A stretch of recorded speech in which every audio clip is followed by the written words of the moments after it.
Bienvenidos. El día de hoy vamos a hablar de la vida de un maestro, de un rabino, de un ser humano, de un ser muy especial, que tengo el honor y el placer de contar con otra persona muy especial también. El señor Emilio me va a acompañar para que nos vaya llevando de la mano, para poder entender de una manera como él lo ve y de acuerdo a sus estudios también, quién fue este personaje tan impresionante que en algún momento transitó por aquí, por la tierra, llamado en español Jesucristo. Bienvenido, mi querido maestro. Gracias por estar acá con nosotros.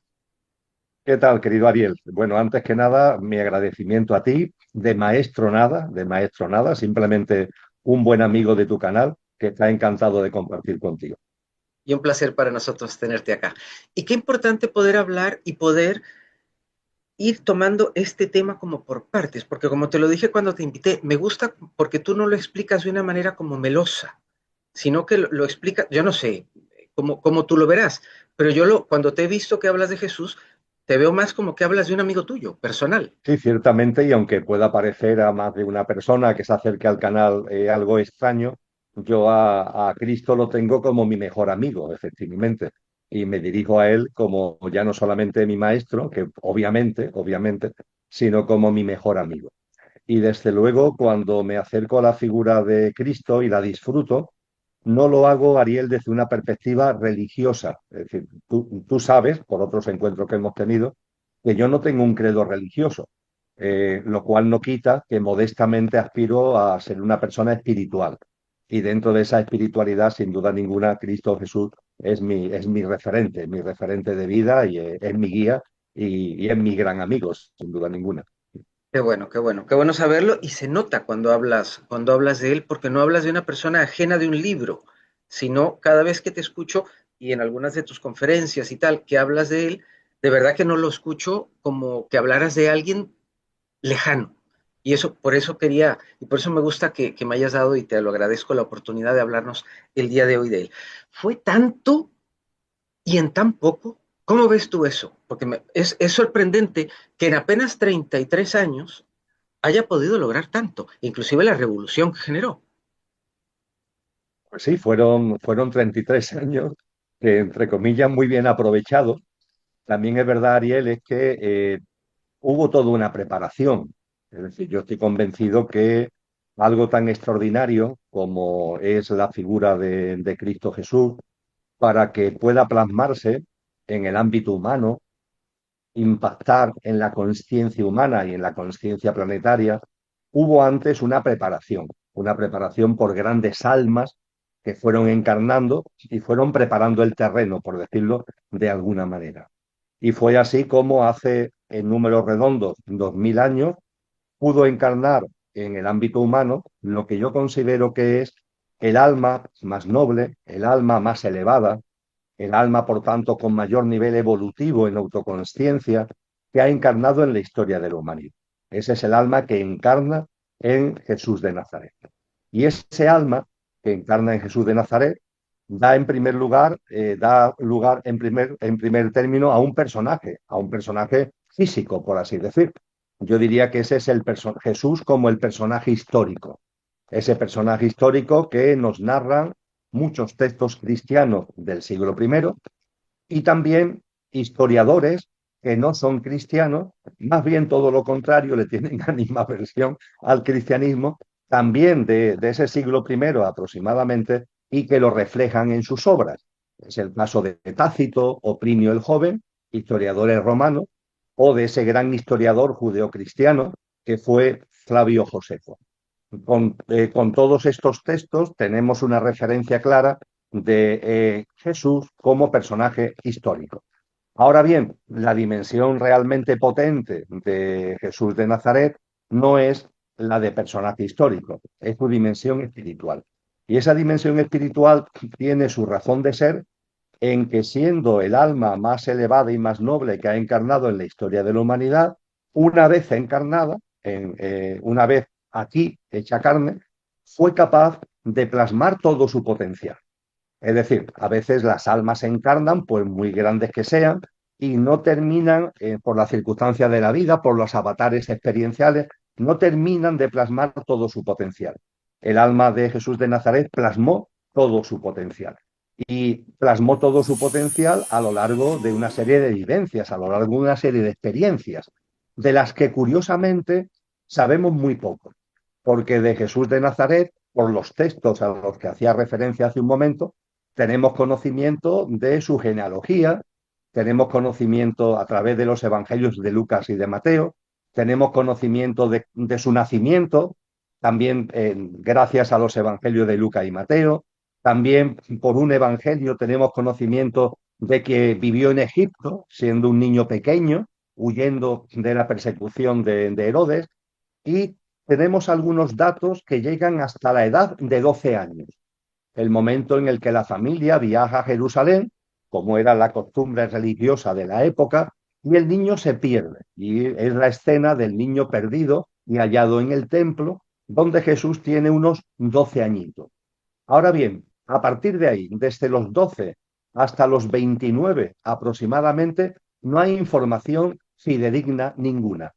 Es verdad que hoy día hay textos que hablan de esos 17 años, que en el lenguaje del cristianismo se consideran los años perdidos, no porque no hiciera nada, no porque los tirara a la basura, sino simplemente porque no sabemos qué fue exactamente lo que pasó. Es verdad que hoy día hay, por ejemplo, textos como Urantia, el libro de Urantia, o los textos de JJ Benítez, buen amigo mío, sobre Caballo de Troya, que nos dicen lo que pasó, pero no dejan de ser especulaciones, no dejan de ser canalizaciones, no dejan de ser referencias que, en fin, yo respeto profundamente, pero no puedo dejar de decir que no son documentos de la época y que no tienen su base cierta y fiable en algo que realmente sea documentado. Con lo cual, personalmente prefiero mantener esta denominación de años perdidos. ¿Dónde estuvo? ¿Con quién estuvo? ¿Tuvo maestros? ¿Tuvo alguna actividad profesional? ¿A dónde viajó? Yo prefiero mantenerlo, como los textos fidedignos no nos dicen nada, prefiero mantenerlo ahí. Porque además nos puede distraer, es decir, lo que hizo, lo que dejó de hacer, a dónde estuvo, dónde no estuvo, nos puede distraer de lo fundamental. Y lo auténticamente fundamental, Ariel, es que a los 29 años aproximadamente se produce un hecho espectacular. Está muy bien narrado en todos los evangelios y está asociado también a el denominado, entre comillas, bautizo en el río Jordán. Porque ese bautizo en el río Jordán simboliza lo que es el momento exacto en donde el verbo divino se precipita, se plasma, se hace carne en Jesús de Nazaret. Es el momento en el que Jesús de Nazaret se transforma en Cristo Jesús, el momento en el que el verbo divino se precipita a él. Y a partir de ese momento, a partir de su transfiguración, vamos a llamarlo así, en Cristo Jesús, él realiza la vida pública que dura 3 años y poco, de la que tenemos también mucha información, y que termina con la pasión, la muerte en la cruz, la resurrección y la ascensión, de lo cual también tenemos, insisto, mucha información. Esos 3 años y algo están muy bien documentados en muchos textos. Y claro, cuando esto se plantea, la gran cuestión que además yo percibo, Ariel, que incluso en las iglesias, ¿no? En las iglesias que se autodenominan cristianas, ¿no? No hay no hay como un contenido exacto, no hay como una explicación de qué es esto del verbo, ¿no? ¿Qué es esto de, también denominado Cristo, ungido, ¿no? Significaría en griego ungido, el que está ungido de Cristo, del verbo. ¿Qué es esto de Cristo? No se explica, ¿no? Y yo diría que en ese sentido tenemos que acudir a tradiciones que son previas al propio cristianismo y que nos enseñan cómo es posible que algo tan espectacular como el verbo divino pueda hacerse carne, pueda precipitarse en un ser humano. Muy en particular, donde he encontrado la explicación más profunda es en el ámbito del hinduismo. El hinduismo, que hace un gran análisis de todas las grandes fuerzas celestiales, de todas las grandes fuerzas cosmogónicas, el hinduismo nos enseña que todas esas grandes fuerzas tienen a la vez dos dimensiones, la dimensión nirguna y la dimensión saguna, y van de la mano, no están confrontadas, sino que van de la mano. Nirguna significa, es una expresión del sánscrito que en nuestro idioma significa sin forma, sin forma. Y saguna significa con forma.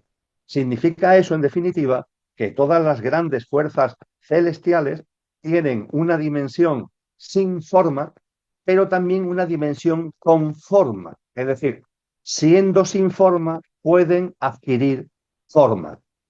Eh, Verbigracia, para explicarme. La divinidad. Nos enseñaban en las tradiciones previas al cristianismo un postulado que tú sabes que a mí me gusta mucho compartir, donde se dice aquello que como le denominaban a Dios, no querían ponerle un nombre específico y decían aquello, en referencia a Dios, aquello que no tiene origen es origen de todo lo original y se encuentra presente e inmanente en todo lo original. Fíjate que Nirguna y Saguna en este postulado metafísico fundamental están presentes, porque por un lado está aquello sin origen, que al no tener origen no tiene principio, no tiene final, es una dimensión nirguna, sin forma, pero cuando seguimos el postulado se nos dice que es origen de todo lo originado y como es origen de todo lo originado, se encuentra presente e inmanente en todo lo originado. Esa presencia en todo lo originado sería la dimensión saguna. Aquello como tal, nirguna, la presencia en todo lo originado, nirguna. Y en ese postulado, fíjate que se nos dice aquello que no tiene origen es origen de todo lo originado. Pregunta, ¿cómo? ¿Cómo? ¿Cómo aquello que no tiene origen es origen de todo lo originado? ¿Qué nos dicen las grandes tradiciones previas al cristianismo? Nos hablan de la emanación, la emanación. Lo originado es una emanación de aquello que no tiene origen. ¿Qué es lo que nos dice hoy la ciencia, la astrofísica, la astronomía? Nos dice que hay una especie de vacío previo y ese vacío previo, ese campo vacío previo, su vibración, la fluctuación, dice la astrofísica, del vacío, genera la inflación cósmica que ocasiona el Big Bang. Con lo que en las tradiciones que están previas al cristianismo se nos habla de que aquello que no tiene origen desencadena todo lo originado por su emanación. En la astrofísica y en la astronomía se nos dice que hay una fluctuación, una vibración, que es lo que origina la realidad que conocemos. Pues bien, esa vibración, esa emanación es el verbo, es el verbo. Lo que en el cristianismo se llama verbo, en griego clásico, en griego koiné, logos, ese verbo es la propia vibración divina que origina, es el factor desencadenante de todo lo originado. Aquello que no tiene origen origina todo lo originado a través de su propia vibración. El factor desencadenante es su propia vibración y a partir de ese factor desencadenante se origina todo lo originado. Por eso el Evangelio de Juan, que es el Evangelio más místico, más profundo, comienza de una forma sorprendente, porque como arranque, la verdad es que es un arranque fuerte, ¿no? Nos dice el Evangelio de Juan.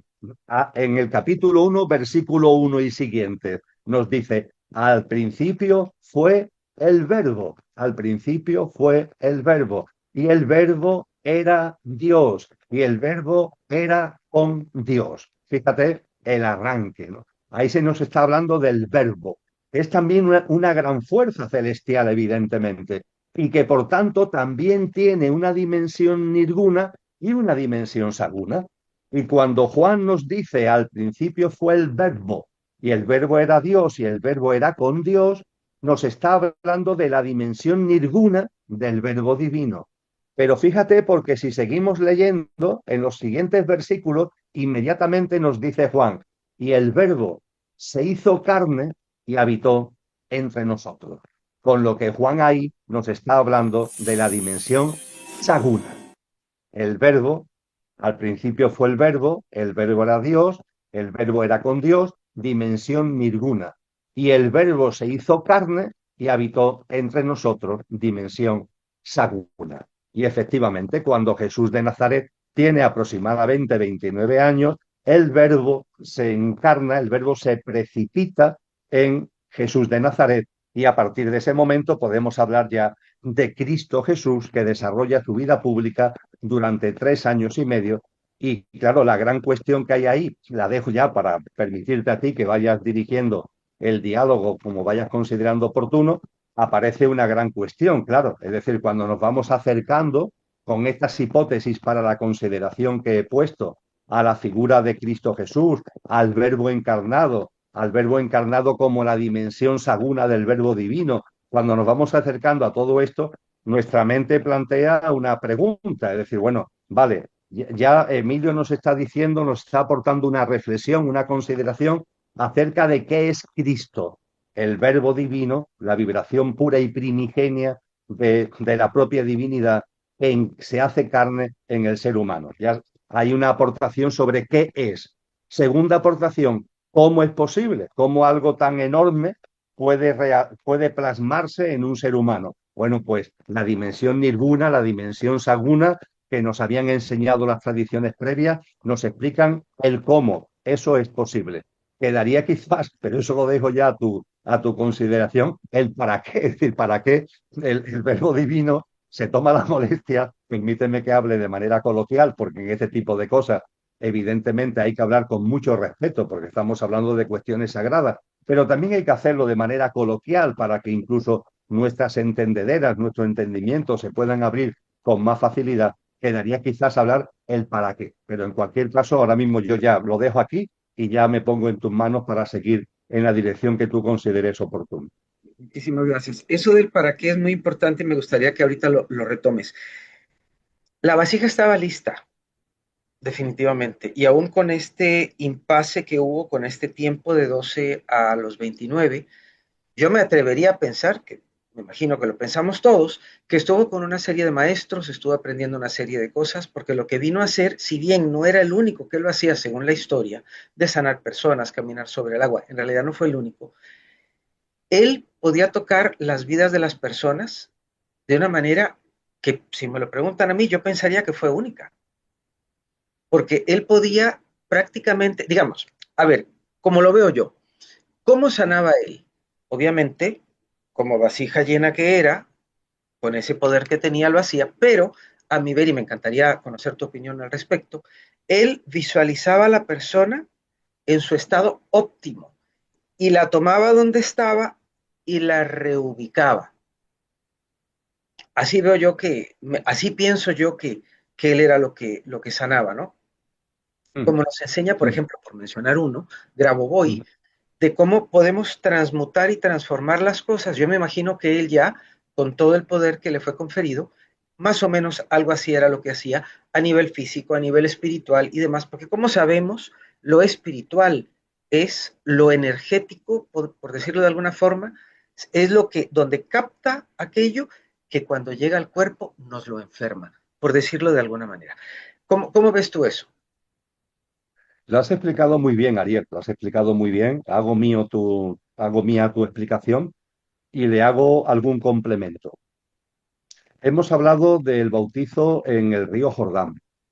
Ese bautizo, entre comillas, tiene como protagonista a Jesús de Nazaret, que sobre él se precipita el Verbo Divino, Cristo, y tiene como coprotagonista a Juan el Bautista. El Bautista es un personaje digno de consideración y de atención. Juan el Bautista tenía, por todas las referencias documentales que tenemos de él, tenía la capacidad de percibir el alma de la persona. Es decir, no como escanear, es decir, tenía una capacidad espiritual como de percibir lo que hay más allá de nuestra pura apariencia.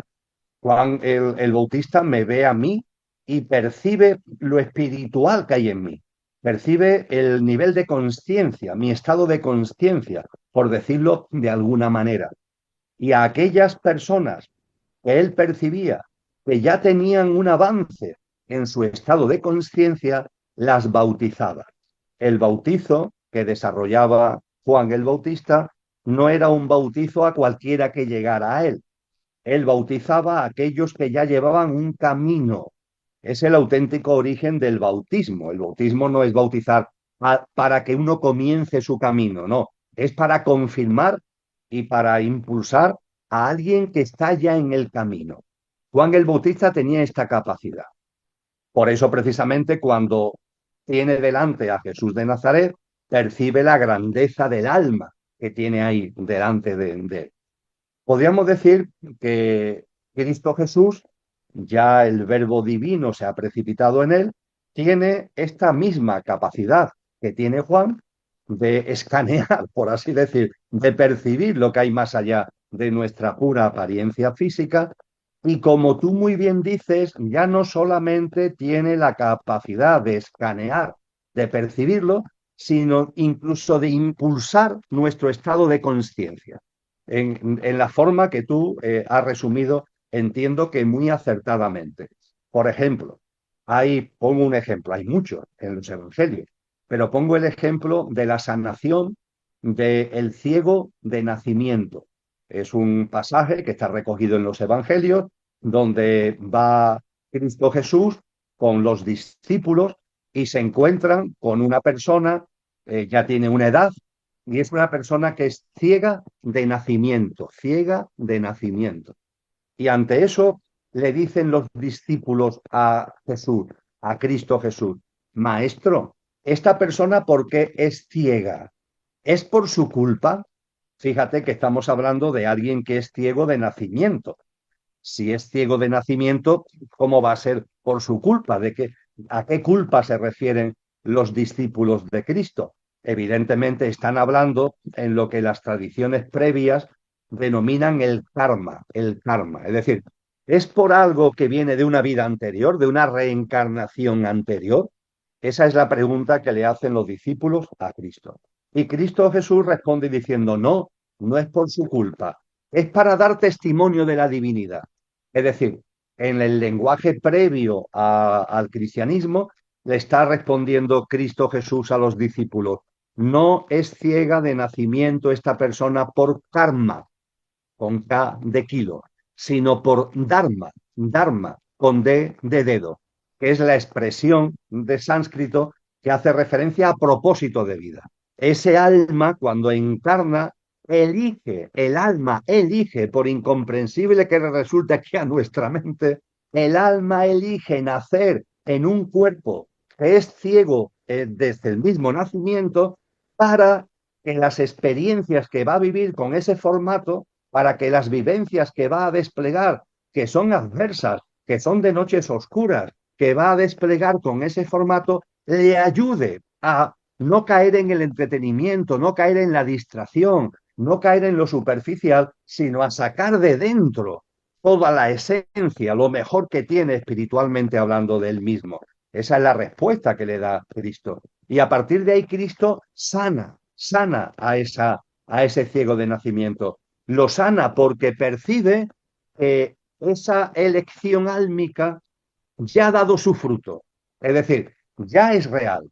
Ya esa persona que ha nacido ciega de nacimiento, que ha elegido álmicamente ese formato ya ha dado el fruto que correspondía. Y por tanto ya puede ser sanada, porque no le va a dificultar su camino espiritual, porque ya lo ha plasmado. Eso lo ve, eso lo percibe Cristo. Y no solamente lo percibe, como lo hubiera percibido Juan el Bautista, que también hubiera percibido lo mismo, sino que además realiza la sanación del modo que tú has compartido y a lo que yo uniría, Ariel, un término que es amor, amor.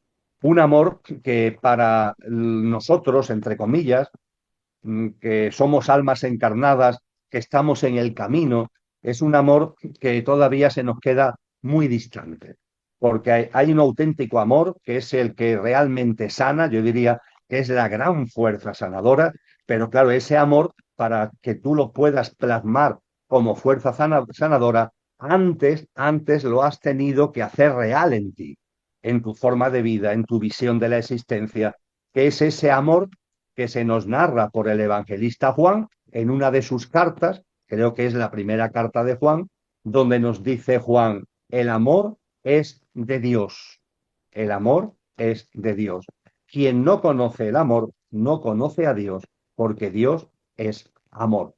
Un amor que en el griego koiné, en el que está escrito el texto, es ágape. Ágape es el amor incondicional, es el amor divino, es el amor profundo. Y yo diría que ese amor inmenso es la gran fuerza que Cristo Jesús mueve, pone en dinámica para realizar la sanación con el telón de fondo de lo que tú has descrito. Definitivamente para hacer el trabajo que él hizo tenía que haber sido, no sé si sonara muy cliché, pero tenía que haber sido por amor, de principio a fin, de principio a fin. Porque el haber sido líder religioso, el haber llevado los grupos que llevó, porque tengo entendido que era N cantidad de gente. Hablamos de 12 discípulos, pero gente, la cantidad creo que no se puede o no se ha cuantificado, nunca he escuchado de cuántas puedan haber sido, pero parece que tenía un grupo de gente muy importante que le seguía. Ser el líder que él fue inclusive, tiene que haber estado muy bien colocadito y además, como se dice en España, tener muy bien pobladita la cabeza, amoblada, mejor dicho, la cabeza. Porque, caramba, eso deben haber sido problemas de problemas de problemas y situaciones de situaciones de situaciones.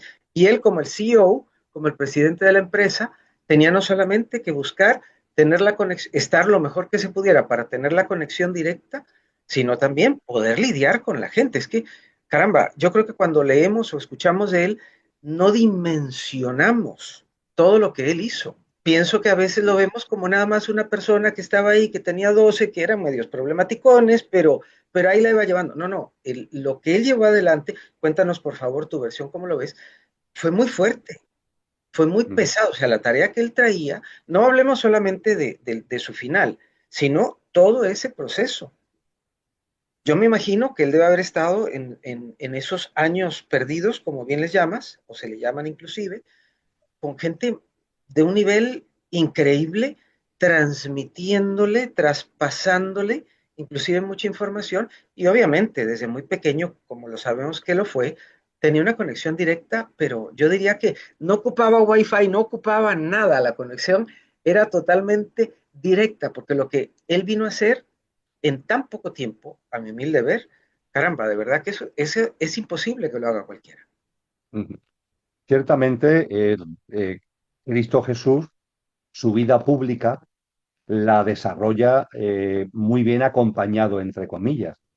Efectivamente, tú lo has dicho, se pone el acento en los 12 hombres, los 12 apóstoles que lo acompañaron. Ahora bien, el Evangelio de Lucas, en su capítulo 8, nos dice que cuando Cristo Jesús comienza su vida pública, hay discípulos y discípulas, discípulos y discípulas. Y se nos da el nombre de las discípulas. La primera, María Magdalena, por cierto.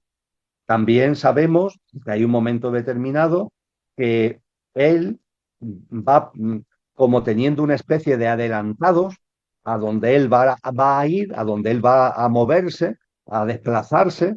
Hay una serie de personas que van como por delante y se nos habla en concreto de 72 discípulos. Esto es un número que aparece en los evangelios, que nos habla de 72 discípulos. Después, en los Hechos de los Apóstoles, que se nos narra lo que sucede en la comunidad primigenia cristiana cuando ya Cristo ha ascendido a los cielos, ya se ha producido la pasión, la resurrección y la ascensión. De esa comunidad, por ejemplo, se nos habla de 120 personas. Es decir, abundo en lo que tú has comentado.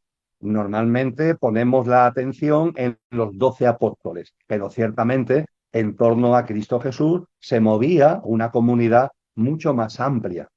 Y no solamente eso, Cristo Jesús tenía familia, es decir, Jesús de Nazaret tiene una familia, evidentemente tiene una madre maravillosa, madre María, la madre de Jesús, pero ojo porque los evangelios, varios de ellos, nos habla con claridad de que tuvo hermanas y hermanos que, por lo que yo he podido estudiar, porque es un tema que me ha interesado especialmente, eran frutos de un primer matrimonio que tuvo José. Es decir, José y María, José era mayor, tenía ya una edad, María era una jovencita, y José es viudo. Y en el matrimonio previo que tuvo y que había enviudado, tuvo unos hijos y unas hijas. Sabemos que eran 4 hijos, porque aparecen los nombres en los evangelios, y varias hijas, de las que no se nos dicen el nombre.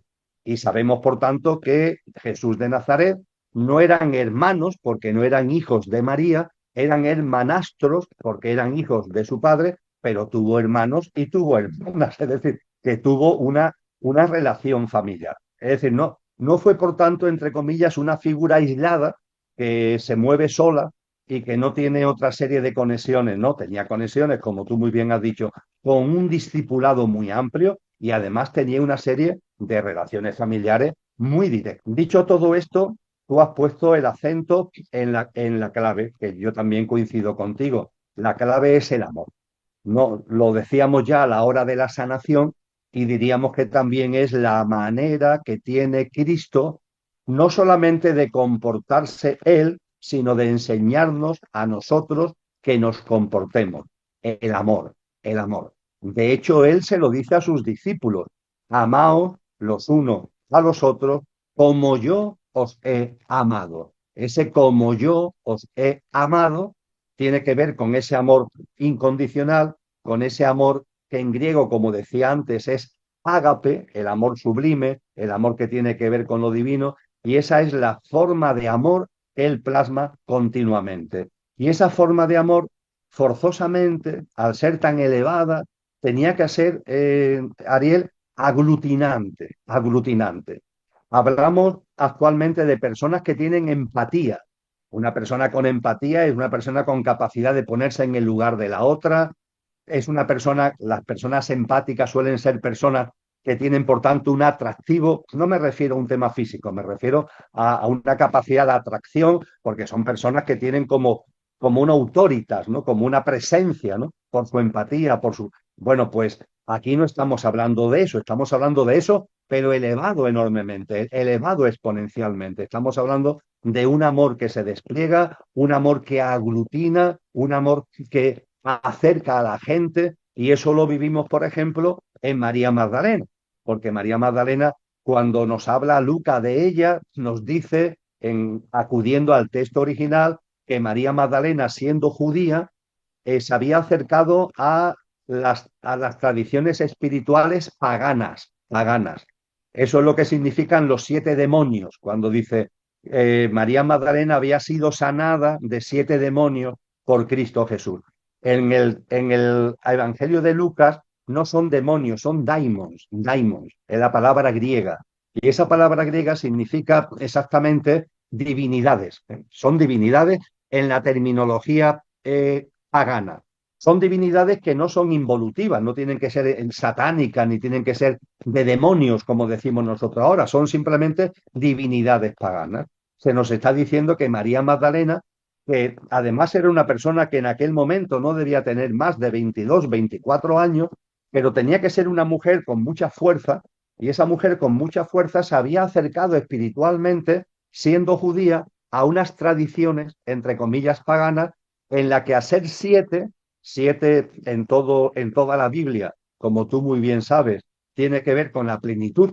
Al ser 7, se nos está diciendo que era como una persona avanzada, no diría una maestra, pero una persona avanzada en espiritualidad pagana.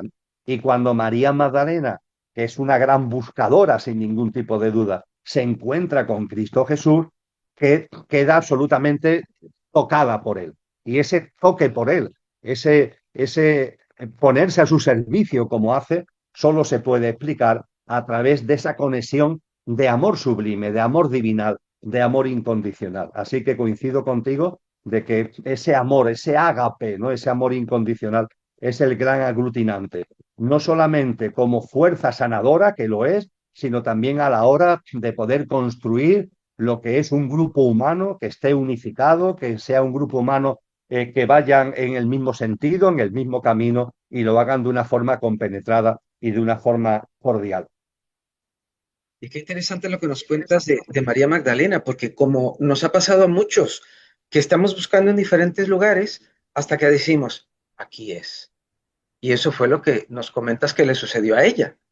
Ella vio que lo que andaba buscando lo podía conseguir allí, en ese lugar, y probablemente se sintió hermanada por todos y demás, y por eso se quedó. Muchos, Ciertamente.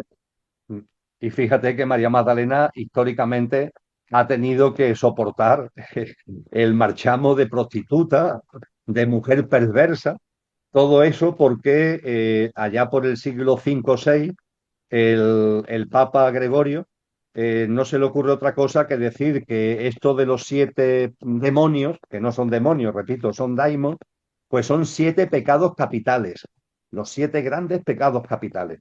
los bau- Pecados capitales, por cierto, que él es el que los formula. O sea, hasta entonces solamente un monje había hecho algún tipo de aproximación y es el propio Papa el que él crea la doctrina de los 7 pecados capitales, siglos después de María Magdalena, y se lo aplica a ella. La aplicación a ella de los 7 pecados capitales, además, dice que como es mujer, seguro que el pecado capital que fundamentalmente le había afectado era la lujuria, porque como mujer hay siempre un peligro de lujuria. En fin, un dogmatismo, ¿no?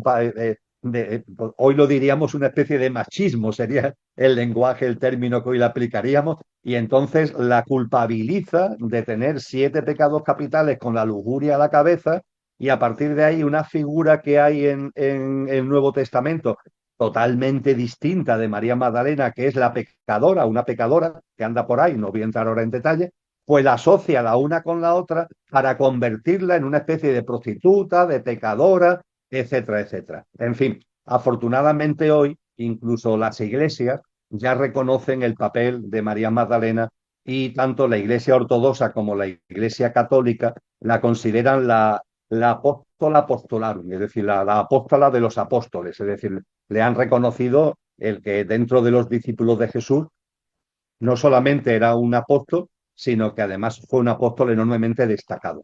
Posiblemente Juan, como hombre, fue el discípulo predilecto de Cristo Jesús y María Magdalena la discípula predilecta de Cristo Jesús.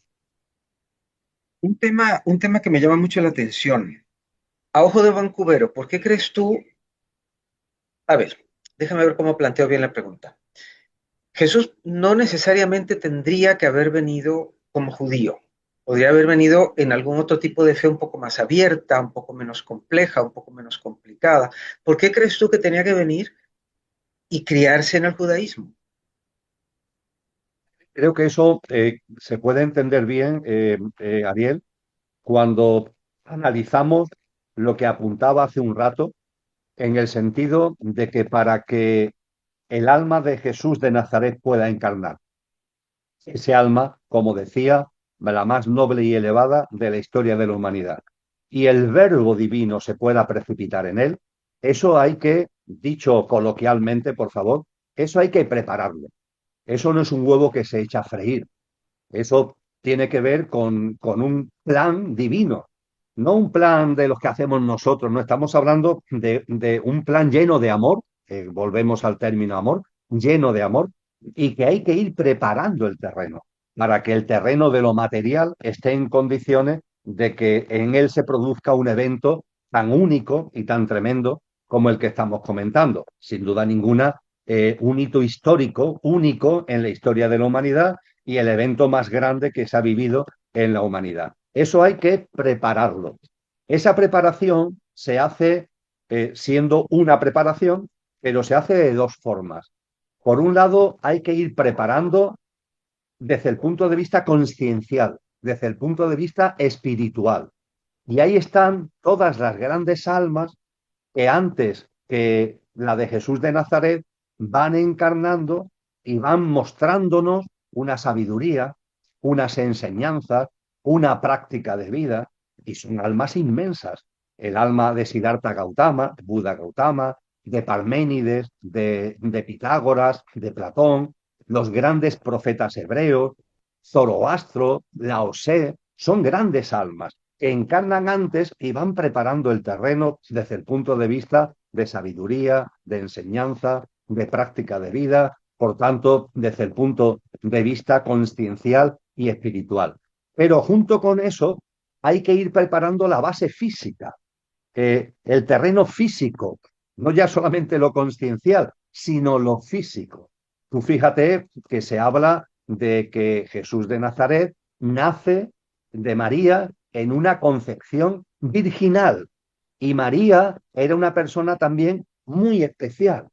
Y los evangelios nos hablan de Jesús con una genealogía que según el evangelio, el de Lucas o el de Mateo, se remonta a tiempos remotos, siempre pasando por David, en esa tradición judía a la que tú haces referencia, y llegando incluso en un caso hasta el propio Adán, ¿no? En esa genealogía. Podríamos decir que, al igual que todas esas grandes almas que yo señalaba hace un momento, que están en distintos puntos del planeta, desde el extremo oriente hasta el Mediterráneo, ¿no? Están en distintos puntos del planeta, van preparando la base espiritual y consciencial, es en el contexto judío donde se va preparando la base física. De hecho, incluso tú eso lo sabes mejor que yo, en el ámbito del judaísmo hay como un conocimiento de causa que viene de muy atrás a que en ese contexto del pueblo judío va a aparecer el Mesías.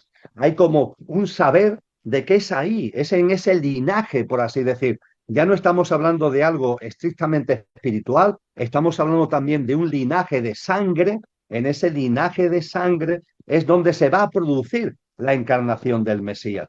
Y ese linaje de sangre significa que de padres a abuelos, de abuelos a bisabuelos, de bisabuelos a tatarabuelos, se va preparando el terreno.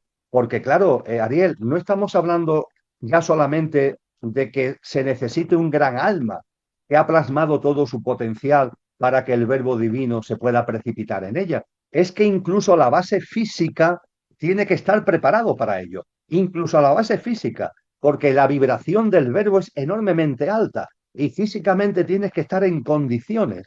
Y esa base física que viene de María y que antes de María se nos da la genealogía en los evangelios, se va generando dentro de una estirpe, que es la estirpe judía, donde hay como una dedicación a lo divino, donde hay una dedicación sacerdotal, donde hay una dedicación a lo trascendente, donde hay una pureza desde el punto de vista de una forma de vida que se va acumulando de generación en generación, de generación en generación, que se mantiene limpia de generación en generación y que permite finalmente que se produzca la encarnación de ese gran alma y finalmente la precipitación del verbo. Así que yo diría que es sin duda ninguna el pueblo judío hace 2000 años era la pista de aterrizaje, permíteme que lo diga así, la pista de aterrizaje idóneo para que el verbo divino pudiera precipitarse en el plano humano. Muchas gracias por tu punto de vista, muy interesante. Estamos en un tiempo marcado, muy peculiar, histórico, hoy en día, algo, no sé. Y creo que como todo se ha venido acelerando y agilizando, muchas cosas se van precisamente a precipitar. Por eso, ya está marcado el tiempo para eso, pero van a acelerarse una serie de eventos. Dicen los que saben de astrología que el tiempo está listo ya, marcado por supuesto por la bóveda celeste, para que salga un Mesías. El judaísmo, el pueblo judío tuvo más de un Mesías, no tuvo solo uno. Este no se aceptó como Mesías por una serie de circunstancias y de situaciones, de características tal vez que no reunía lo que fuera. Pero se habla ahora de que todo se está dando para. Y te quisiera preguntar, a tu ver y a tu saber, ¿sería una segunda venida o es una persona que va a salir tal vez con la energía mesiánica para llevar el timón y el mando de las cosas? ¿Cómo ves tú este tiempo tan peculiar en el que estamos? En cuanto a ese respecto, claro. Cuando Cristo Jesús está clavado en el madero, cuando está crucificado, en sus últimas palabras, en sus últimas frases, que están recogidas en los evangelios. Son 7 frases, las llamadas 7 palabras, pero son 7 frases, el septum verbum. Hay una que, al hilo de lo que tú compartes, es fundamental, porque él, antes de expirar físicamente, antes de morir físicamente, dice, todo está cumplido. Consumatum est, en el lenguaje latino, traducido del griego koiné original, todo está cumplido, todo está consumado. ¿Qué está cumplido? ¿Qué está consumado? Cuando el Verbo Divino encarna, encarna con un para qué, como decíamos antes. Ese para qué es muy profundo, es muy hondo, dicho de una forma muy sintética, va dirigido a proporcionar a las almas encarnadas en el plano humano, a la tuya, a la mía, a todas las almas que venimos encarnando, reencarnación tras reencarnación en el plano humano, a proporcionarnos lo que en términos del Nuevo Testamento se llama el rescate. El rescate. Realiza el rescate. ¿El rescate de qué? El rescate del pecado original. El pecado original es ni más ni menos que pecado significa alejamiento. Es un término, volvemos al lenguaje original del griego koiné, significa alejamiento. Pecado no significa culpa, carga, castigo, es alejamiento. Alejamiento de lo divinal, de lo sobrenatural, de lo trascendente. Y se llama original porque sucedió hace mucho tiempo, en los tiempos de esa humanidad adámica que se nos relata en los capítulos 2, 3 y 4 del libro del Génesis. Por tanto, estamos hablando de un alejamiento de lo divino y de lo sobrenatural en el que caen las almas que están encarnadas en el plano humano y se produce hace mucho tiempo. Pero claro, no solo se produce hace mucho tiempo, sino que se ha mantenido en el tiempo. Las almas entonces encarnadas y las que han ido encarnado desde entonces, incluida la mía, han participado en ese alejamiento de lo divinal y de lo natural. Y ese alejamiento nos ha llevado a un punto en el que la posibilidad de seguir evolucionando espiritualmente, de participar, ahora lo mencionaré, en la nueva humanidad, en esa nueva humanidad, en una tierra restaurada que nos anuncia Cristo Jesús, las puertas de acceso a esa nueva humanidad habían quedado cerradas por nuestro propio alejamiento, no porque nadie nos las cierre, sino que al habernos alejado tanto, el camino que habíamos cogido era ya tan distinto que habíamos perdido la posibilidad de acceder a esa nueva humanidad en esa nueva tierra.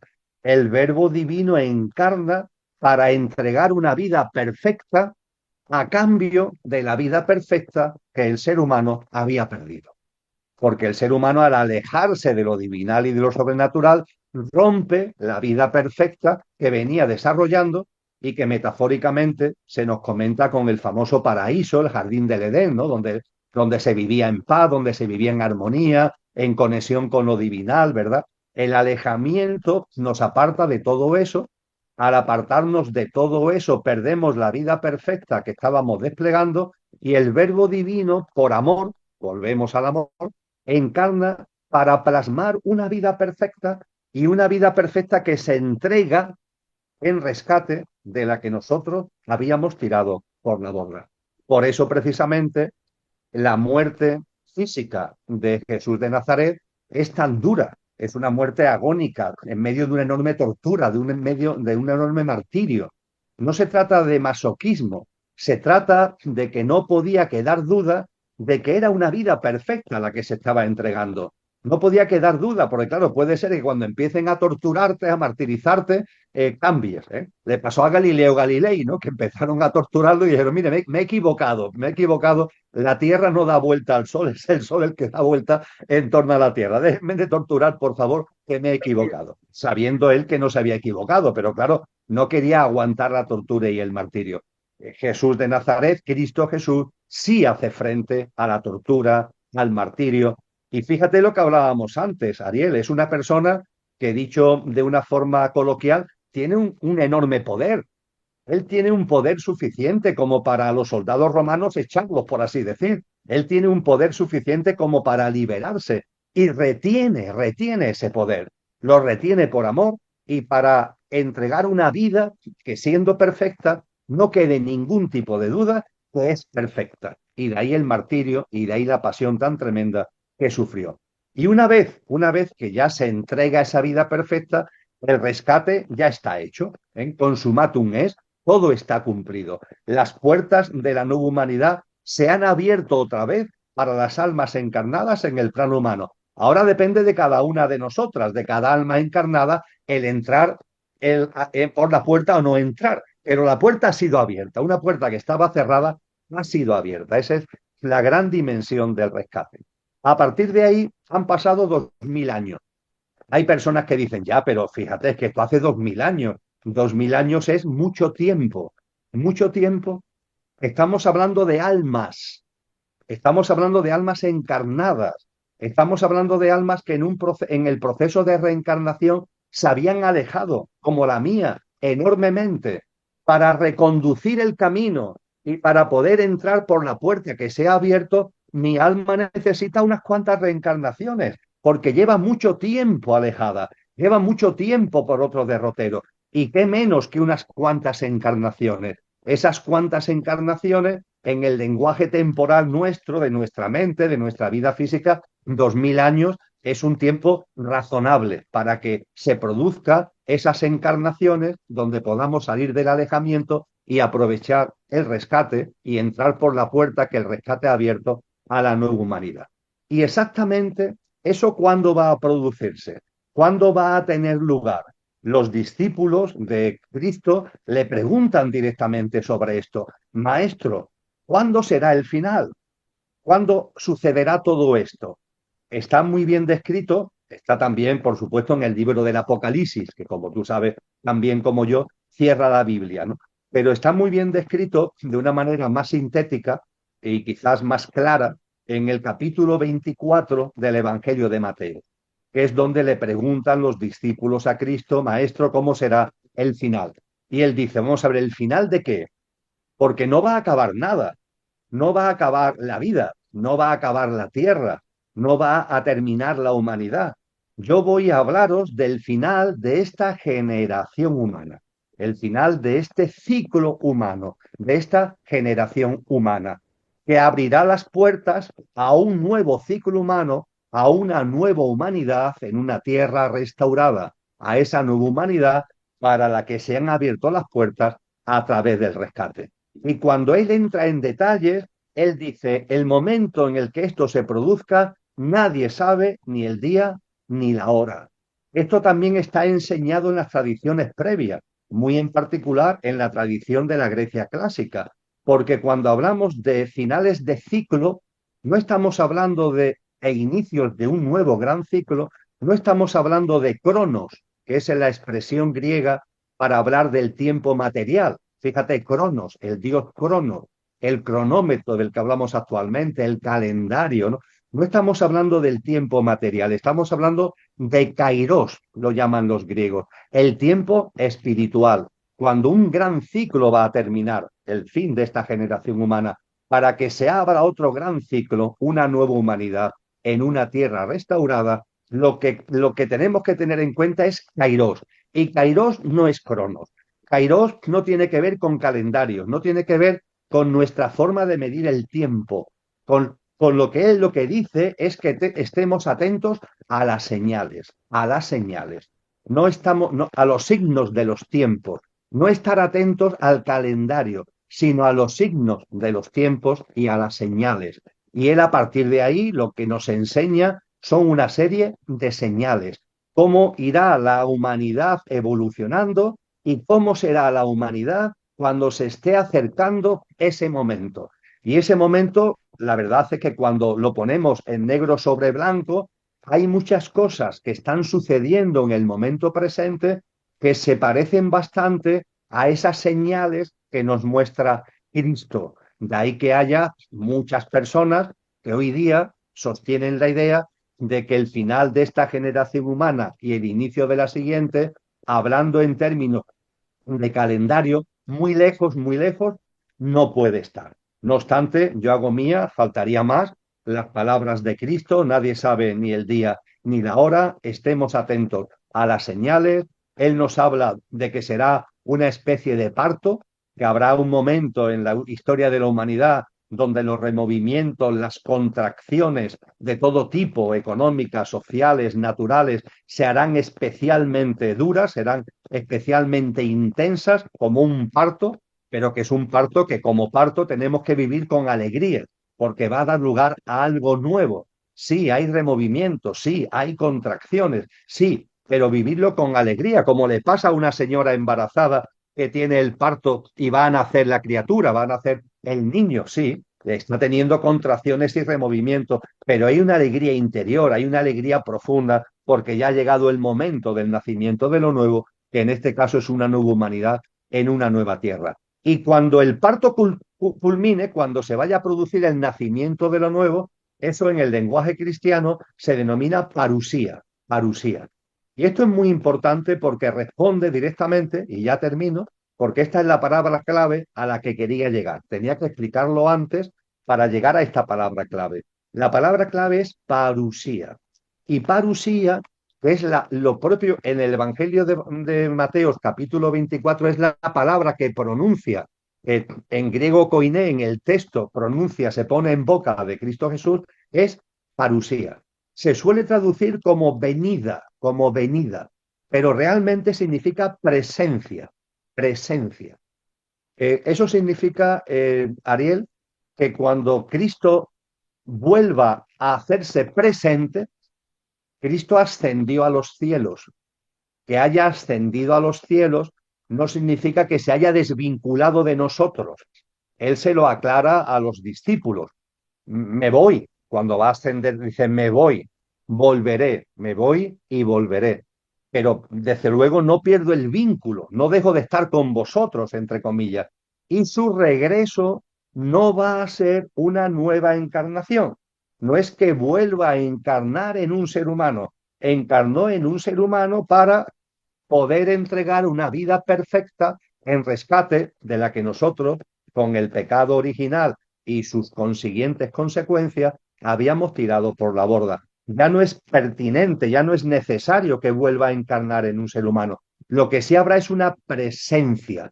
Y de hecho, cuando los ángeles, los discípulos ven a Cristo ascender a los cielos y ya se difumina, espiritualmente se difumina delante de ellos, hay dos ángeles que le dicen a los apóstoles, ¿qué hacéis aquí? Venga, a lo que os corresponde, ¿no? A lo que os corresponde, que es a transmitir el mensaje y las enseñanzas, porque Él volverá de la misma manera que se ha ido. Él volverá de la misma manera que se ha ido. Es decir, Él no volverá de la misma manera en la que vino. No, Él volverá de la misma manera en la que se ha ido. Él vino encarnando en un ser humano, precipitándose en un ser humano. Así no va a volver. Él va a volver de la manera en la que se ha ido. Y él, como se ha ido, él cuando se va está resucitado, ya es una figura espiritual. Él va a volver como figura espiritual. Pero siendo una figura espiritual, será percibible, será perceptible, será algo que podamos ver, como los apóstoles en ese momento lo estaban viendo. Ahí ya no había un cuerpo físico, había una presencia espiritual que los apóstoles estaban percibiendo. Pues bien, esa parusía, esa presencia es la que será el momento exacto y será el desencadenante final de esa parusía que abre las puertas a la nueva humanidad. Algo que me gustaría preguntarte, que se sale un poquito de este tema que estamos llevando ahora, pero en Ezequiel y en otras partes de la Biblia, ¿crees tú que la participación de los extraterrestres, de nuestros hermanos mayores, haya sido activa? Leyendo el Viejo Testamento, el Antiguo Testamento, Ariel, leyendo los 5 libros principales de lo que es la Torá judía y leyendo los libros de los profetas menores y de los profetas mayores, todo lo que constituye el denominado Antiguo Testamento. Lo cierto, Ariel, es que hay pasajes, hay episodios que sin dar lugar a fantasía, sino por un análisis de lo que se está diciendo, invita a pensar en algún tipo de participación de lo que a mí me gusta denominar civilizaciones humanoides extraterrestres. Por cierto, como es muy reciente, al tema ni le quito ni le doy credibilidad. Simplemente, como estamos en la fecha en la que estamos, y ha sido muy reciente, me parece oportuno hacerme eco hablando contigo. Hace escasamente 10 días ha habido pastores de iglesias evangélicas estadounidenses que han hecho referencia a que el núcleo de los pastores más a la cabeza en el contexto de Estados Unidos fueron llamados a una reunión desde la Casa Blanca y el Pentágono, donde se les ha adelantado la información que la Casa Blanca va a empezar a desclasificar sobre presencia extraterrestre en el ámbito humano. Y se le ha dado información al respecto. Dice, yo lo he escuchado en una información que he leído en un periódico norteamericano y lo pone en boca del pastor de la mayor iglesia de Tennessee, es el que hace referencia a ello, en donde se indica de que el gobierno americano va a desclasificar material extraterrestre que estaba guardado y que en la medida en que se vaya desclasificando a lo largo de las próximas semanas, parece que de aquí hasta julio va a ser una cadena de desclasificación, se va a ir poniendo de manifiesto cuestiones que se pueden relacionar con eventos que se narran en el Antiguo Testamento y que ante la responsabilidad como pastores de sus comunidades, la administración norteamericana ha tenido el detalle, por así decir, de adelantarle la información para que de algún modo vayan preparando el terreno para lo que eso puede suponer. De hecho, ya el primer paquete de desclasificación se produjo la semana pasada. Ya, de hecho, hay una página web que ha impulsado la Casa Blanca con los primeros materiales de esa desclasificación. Y se nos indica que de aquí hasta el 4 de julio, el día famoso en Estados Unidos, va a ir increciendo esa desclasificación.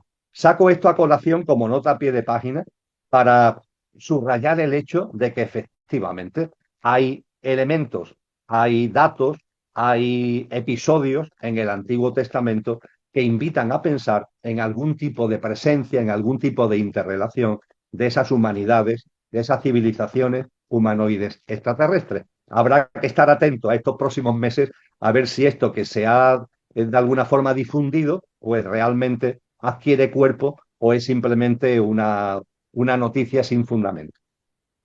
Ya lo veremos, ya lo veremos. Muchísimas gracias por esta información que nos das. Quisiera preguntarte si hay algo más que haya quedado que quisieras comentarnos de la vida de este personaje que definitivamente es importante. Yo pienso que a nivel general y para todos. ¿Qué quedó en el tintero que tú quisieras decir? Nos vamos, pero quisiera decir esto. Bien, la verdad es que ha sido un placer compartir contigo. En una horita, poco más de una hora, hemos dado, creo que, mucha información. Yo siempre digo lo mismo, como no tengo un credo religioso, aunque me considero un modestísimo seguidor de Cristo Jesús, lo aporto como hipótesis para la consideración, para que cada cual, por su sentido común, por su discernimiento, lo filtre y lo pueda hacer suyo. Y como complemento a todo lo dicho, hemos puesto mucho énfasis en el amor. Yo pondría también mucho énfasis en una palabra que Cristo utiliza muy a menudo en sus enseñanzas y creo que por mí es lo último para aportar con este colorario, ¿no? Con este complemento que tú me indicas, Ariel, que es la palabra paz.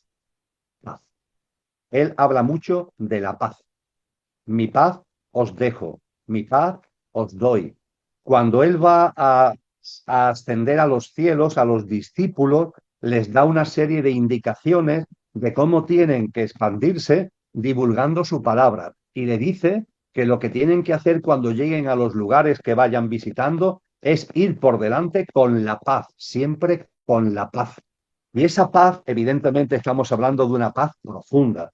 Estamos hablando de una paz interior que se haga en nosotros. Y yo diría al hilo de esto, en ese complemento que tú me has comentado, que la usemos como brújula, Ariel, que la usemos como brújula. Hay personas que me dicen, bueno, Emilio, y a mí que la figura de Cristo me interesa, de alguna manera, ¿cómo podía ir avanzando en ese camino? Bueno, evidentemente, él da unas enseñanzas, él enseña una práctica de vida. Ahí está el Sermón del Monte o la Montaña, que incluye 26 prácticas de vida. Él habla de que hay que nacer de nuevo, dejar una vida apegado a lo material y al pequeño yo para vivir desde el compromiso con nuestro verdadero ser. Pero dentro de todo eso hay como un hilo conductor que es la paz. La paz. ¿Qué hago ante esto? ¿Hago A, hago B, hago C? ¿Por dónde tiro? Lo que te aporte paz. Cuando tenemos que elegir, cuando tenemos una disyuntiva, cuando tenemos una duda, la luz, la brújula, que sea la paz. Creo que eso está muy presente en la vida y en las enseñanzas de Cristo Jesús y me ha parecido un complemento necesario y pertinente aprovechando tu invitación. Claro que sí. Muchísimas gracias por tu tiempo, gracias por acompañarnos y por brindarnos también de tu luz. Una nota al pie de página. La palabra shalom va más allá de la paz, que eso tú lo sabes muy bien porque lo manejas muy bien. Es plenitud. Mi plenitud os dejo, mi plenitud os doy, fue lo que nos dijo el maestro. Pero por supuesto, qué mejor, a ver, qué mejor llave que el amor, qué mejor llave que la paz. Yo creo que no la hay, no la hay. Si nosotros inclusive en algún momento de pleito, en vez de enardecernos, pudiéramos controlarnos un poquito más, podríamos bajar con nuestra energía, bajar al otro que tal vez está un poquito exaltado. Vivimos en unos tiempos bastante peculiares. ¿Qué les puedo decir? Un honor para mí contar con este señor y que nos haya venido a compartir un poquito de un tema que a mí me resulta fascinante, no solamente porque también era judío él, sino por todo lo que vino a hacer. Se dice que se ha manoseado mucho la Biblia, se dicen muchas cosas, pero si nosotros agarramos el hilo conductor y nos lo tomamos a nivel personal, vamos a poder generar cambios en nosotros que por favor, por amor a Dios, los estamos requiriendo como humanidad. Así que, ¿qué más puedo decir? Suscríbase, de like, active la campanita, pregunte, déjenos saber para usted quién es Jesús. Sería interesante, ¿no? Y que nos podamos replantear este personaje histórico y verlo como algo que va mucho más allá que simplemente algo que pasó, sino que algo que podemos hacer que nos pase a nosotros. Soy Ariel Sbi, con el placer de contar con el señor Emilio Carrillo el día de hoy y con todos ustedes. Pensemos, como se dice en inglés, pensemos más allá de la caja. Hay tanto más que aprender, decidámonos a aprenderlo. Un abrazo para ti, mi querido Emilio, y un abrazo para todos. Hasta la próxima.